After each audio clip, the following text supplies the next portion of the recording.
Hey everyone, so I just wrapped up lunch and I looked down at my watch as I do about 400 times a day, and the price of Bitcoin is at 65,500 per coin, which is a few $1,000s higher than it was yesterday, and it's been trending up. And I thought, you know what? I'm going to use the rest of my lunch break here to figure out why Bitcoin is at above $65,000 per coin. And rather than just do it on my own time and for my own conclusions and maybe have a chance to do a Facebook Live video later, I figured I would do a Facebook Live video showing exactly the process I go through in case you want to do the same. Now, I explained my process on a previous video, so if you want, you can go back and look at that video, and I explain step by step exactly what I'm doing today. So everything I'm about to do, you can go and I explain my logic and I explain why I do it in a previous video.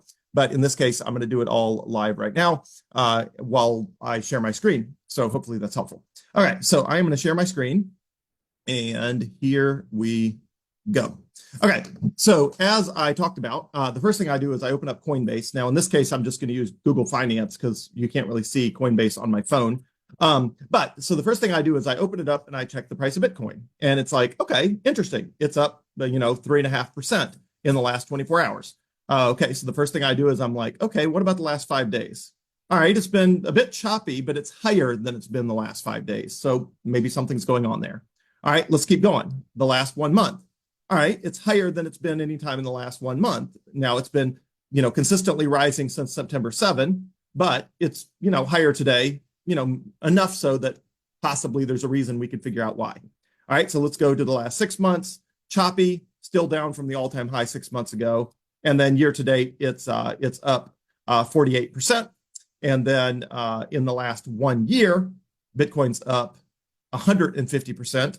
Still, so we've had this whole period here for about 6 months from that high peak in March. I think it was March 13 or March 14. I think the high was actually March 14, but regardless, we've had about 6 months of choppiness, and at some point we'll get this sort of huge rise again, and we'll find out when that is. If you look at historically, well, you can go to like Max, you'll see typically Bitcoin does not stay at a high, like way back here. Let's see if I can even zoom in. I'm not even sure if it's going to let me.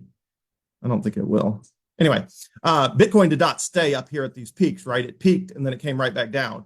And then you got like 6 months here and 6 months here, 6 months here, 6 months here. Then you had a huge rise. But even here, it only stayed there from February till May. So, and then there was a big dip and then it was up and then it went up here. So Bitcoin has been, the average price of Bitcoin has been much higher in the last 6 months than at any time in its history. Even back here in 2021, if you took a 6-month average, you did not end up with a price. You maybe ended up with a price in the 40,000s. You didn't end up with a price in the 50 or 60,000s. So, and the anticipation, of course, is that Bitcoin will do exactly what it did here, so that these, what look like mountains now will look like these molehills back here. And so it'll just set a whole new level. Okay, so the first thing I do is I check that, and I'm like, okay, at least the 1 month and the last 5 days, it does seem materially higher. Let's find out why. Okay, as I said in a previous video, the next thing I do is I look at the stock market indexes. Now, normally I would look at this on the Stocks app on my phone, but since my phone's hard to see, I just use Market Watch. But anyway, so I look at this and I'm like, okay, the Dow Jones Industrial is up 0.5%, 0.5%. The NASDAQ is up 0.25%. The S&P 500 is up 2.23%. That's probably not the reason Bitcoin's up. I mean, maybe, but it's, there's not a lot of upside there. It's not like it's up 1 or 2 or 3% or something crazy, and then Bitcoin's just being dragged with it. Okay, so that's what I do. So third, I Google Bitcoin. Literally, I Google the word Bitcoin. I go in here and Google, I type Bitcoin, I hit go, and of course, it'll show you the same chart we were just looking through. And then I scroll down and I try to, so in this case, if I go over here to tools, then instead of results anytime, I want only the results in the last 24 hours. The reason is I checked the price of Bitcoin in the last 24 hours before the last few thousand of increase. And so, for example, last night it was around 63,000. Now it's at 65,000. So I'm going to restrict the searches to only the last 24 hours, which will only give me news. Now, if it's been a week, or if it's been more than 24 hours since I last checked the news headlines, I would set it to 1 week. But in this case, I'm setting it to 24 hours. All right, so let's see if we can figure out what's going on here. I'm just going to read some headlines. All right. So the street says Bitcoin signals epic bull run inbound. So if I had time, I'd go in. Surge in global liquidity and financial institutions embracing Bitcoin. That's probably the result of China announced a massive stimulus package. They're basically going to print a bunch of money. The US on September 18, so about 8 days ago, announced that they are cutting interest rates by 0.5 percentage point. So all of that is just,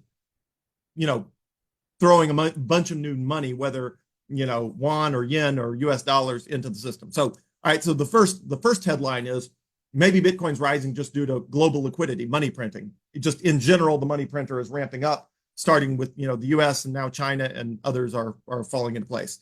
All right. Forbes, you can normally ignore. I'll pull it up here, but the rapid pace Bitcoin price earthquake predicted to shock. Like Forbes, the headlines are always ridiculously over the top. And so I basically ignore Forbes unless there's something that looks like an actual news story instead of just clickbait. Anyway, all right, Bitcoin price hit 65,000 as investors plug $500 million into ETFs. So money is flowing into the ETFs. This claims whales and sharks are the ones buying the Bitcoin. Gary Gensler was on CNBC saying, once again, Bitcoin is not a security, it's a commodity. We all know that, but it's nice to have the head of the SEC reiterating what we already know. Then there's an article about October. So historically, even though September, this has been the best September for Bitcoin since 2016, October is one of the best months in generally the year. Everybody's back from vacation, everybody's plugged in, everybody's not sort of all into Christmas and all that sort of stuff yet. So October, people in the stock market and in Bitcoin call October. And again, maybe we're just getting close to October and people are starting to put money in Bitcoin. Let's see more about Gary Gensler. Let's see.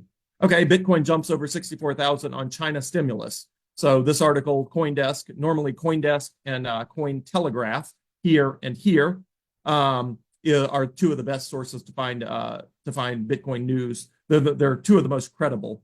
So again, not that these others are not helpful, but typically I often read CoinDesk and Cointelegraph because they do a lot more journalistic reporting as opposed to crazy YouTube videos that we see down here where everybody's going crazy and it's all just clickbait. But anyway, so BlackRock report adds fuel to debate over Bitcoin's price. So here's a Forbes article talking about this BlackRock report that I posted.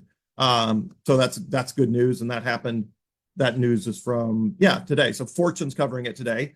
Maybe that gives Bitcoin a little bit of a bump. And then I would normally go back and see this Cointelegraph says why it's struggling to hold above 64. U.S. elections and potential stock market bubble amplify concerns. So people are worried when the stock market bubble crashes that it might drag Bitcoin down with it. And the U.S. elections create uncertainty, and investors never like uncertainty. Let's see what else we got here.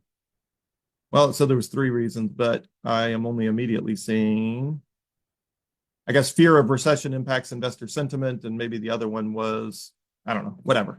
All right, let's see if we can hit, so CoinDesk here, Bitcoin has, okay, monetary stimulus in the US and China appear to be the catalyst for cryptos run higher. Again, the reason I like CoinDesk and Cointelegraph is they actually try to find the answer, right? So, somebody is actually on record at CoinDesk saying monetary stimulus and in the US and China appear to be the catalyst for cryptos run higher. Like they're actually making an effort today, all as of 2 hours ago, to actually say why they think the price moved. And so again, that's a pretty good indication that they're probably right. So this article is definitely worth reading. And again, it's probably going to say what the headline says. Boomer Gold is now Bitcoin. So Forbes. Now, I do read Forbes when they have articles like this. Boomer Gold is now Bitcoin. That's like a legit journalistic reporting, as opposed to up here, you got Forbes, rapid pace earthquake shock. Like Forbes always has some news article that's nothing but clickbait, sort of, over the top headlines. But they do good reporting if it's just like Boomer Gold is now Bitcoin, and they're actually a journalistic article. But a lot of times in the feeds, it's just junk, like it's junk clickbait. But that article is one that I'll read later.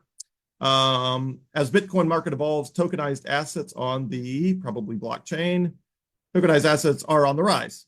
Okay, I'll probably read that article later just to see what that's up to. All right, so that's the first page of Google. So what we've learned so far, probably do the Bitcoin price rise is probably just the markets adjusting to the fact that on September 18, the Fed said they're going to print a bunch of money or a medium amount of money, 0.5% rate cut.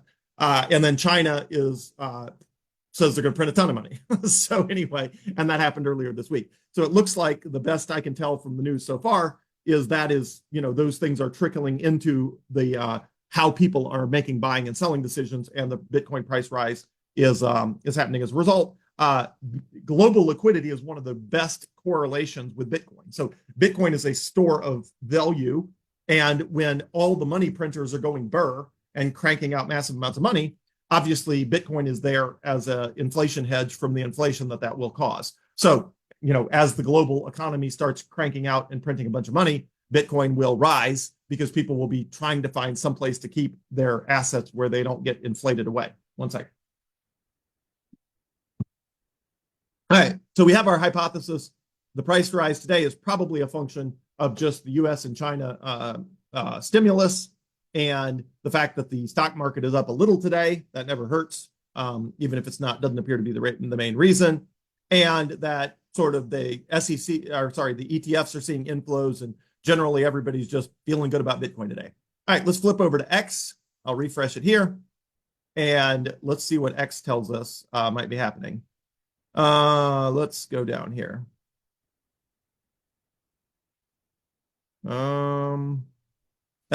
People are saying, anytime that Coinbase goes down due to, excessive demand, it's the sign of the start of a bull market. Coinbase has gone down a number of times as the market over the years has gotten especially heated. I don't know if that's any correlation here. Let's see. What do we else? NYDIG put out a big report that I'm in the process of reading about how Bitcoin is protected under First Amendment laws of freedom of speech. So I'm in the process of reading that. Again, another good data point, and probably another reason people are saying, oh, well, maybe Bitcoin's on more solid, even legal footing than we thought. All right, let's see what else we got here. We got a bunch of historical stuff. People advertising that they're buying Bitcoin. The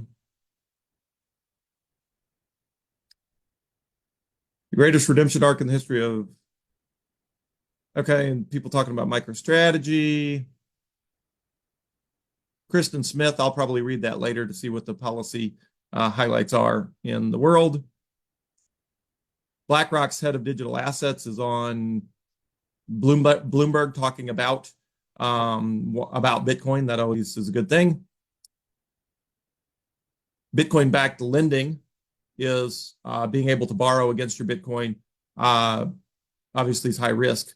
All right, so we got something. The collapse of the US dollar is happening right before our eyes. I'm sure glad Satoshi invented Bitcoin. This is US interest expense versus defense spending. So obviously spending's out of control. And let me see if there's anything else here, and then we'll switch on.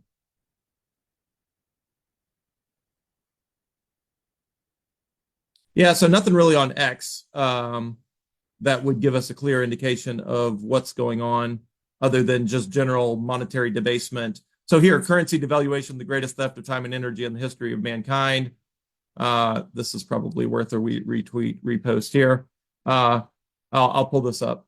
The Nigerian Naira is down 99%. The Chinese yuan is down 99%. The Indian rupee is down 99%. I'm assuming this is versus a basket of currencies. Maybe this is versus Bitcoin. I don't know. Let's see if it's the year 2000. I don't know. This has got to be as compared to Bitcoin or something like that. But Bitcoin wasn't even here for the first part of this. So I don't know what they're comparing this to. Japanese yen's down 50%. US dollar is down 78%. Let me see what they're comparing it to. Yeah, if I had more time, I'd go figure out what their benchmark is. If that's, CPI, consumer price inflation. This is how the US dollar is doing. This is the consumer price index from 1950. So something that used to cost 20 bucks back in, World War II times now cost, $300, $320. So anyway, but normally I just scroll through X and just see if there's anything in here, and just see, oftentimes there will be something in here that gives an indication of why Bitcoin's doing what it's doing, but it looks like it's too early. It looks like, probably in the next hour, 2 or 3, we'll see people posting about sort of why Bitcoin's up at 65,300 right now. All right. So the last thing, this is sort of bonus, but I like to check the mempool, which is sort of the vital stats of Bitcoin. So first thing over here, I check is, okay, it's been about 12 minutes since the last block was mined.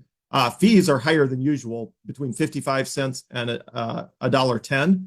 Last night, the fees were as low as about 25 cents for a transaction on the Bitcoin network. Obviously, they're basically free on the Bitcoin Lightning Network, which is why small transactions take place on the Lightning Network. It's only the more expensive on-chain transactions that run right now between 55 cents or let's call it 91 cents and $1.10. So that is higher fees than usual, which means a bunch of people woke up that are deciding to transact on the Bitcoin network that were not deciding to transact on the Bitcoin network yesterday. So that tells you something's going on. Let's see if we can figure out anything from here.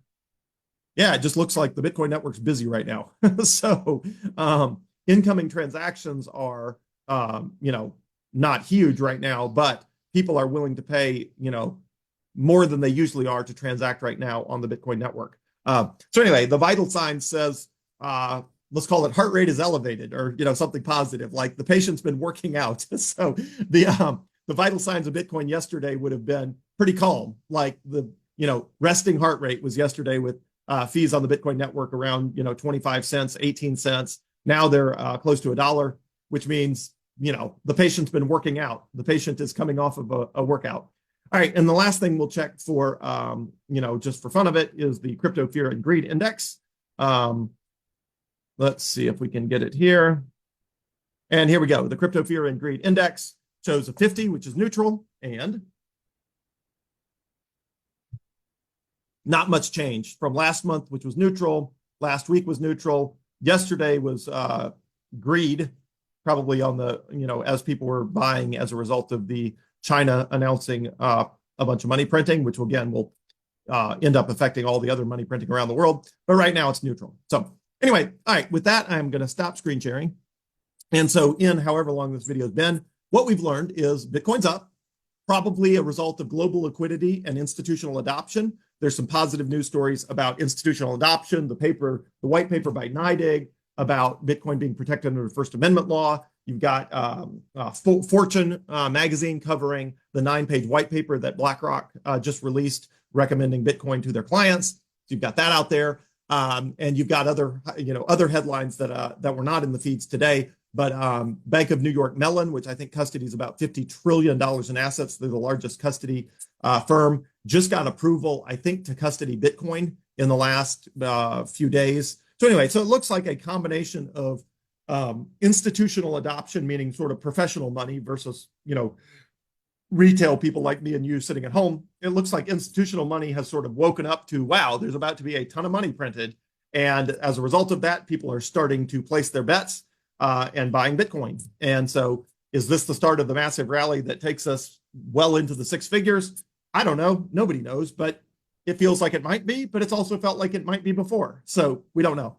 But all indications are positive. Stock market's up a little bit, and probably in somewhere between 3 to 6 hours, or probably 2 to 4 hours. I would say between 2 hours and 4 hours from now, if I check again, more of the news articles will be updated saying, hey, here's why Bitcoin's up today. There will typically be articles that are like, why is Bitcoin up today? Or 3 reasons why Bitcoin's up today. And it'll actually outline, because right now, as we're talking, the journalists that cover Bitcoin are doing exactly what I'm doing. They're all scouring data sources and news feeds and talking to people that might have a tip. And they're all trying to figure out what story are they going to write this afternoon explaining why Bitcoin's above $65,000 right now. But anyway, again, hopefully my process is helpful. Again, I check the price of Bitcoin, then I check the global stock market, or US stock market. Then I Google the term Bitcoin, then I check X, then I, as a bonus, go to the mempool and the crypto fear and greed index. Again, hopefully it's helpful. That's my process. And, now I'm going to get back to all the things I was doing before lunch. But now I know that, hey, Bitcoin's in a great spot. Vital signs are in sort of workout mode versus sleeping mode on mempool. And that tells me that, hey, stuff's happening, stuff's happening on the blockchain. Anyway, so hopefully it's helpful. I'll post this video as soon as Zoom, processes it. And again, hopefully my process is helpful. You ever have a great day, everyone. Happy to do videos on anything you find helpful. Thanks.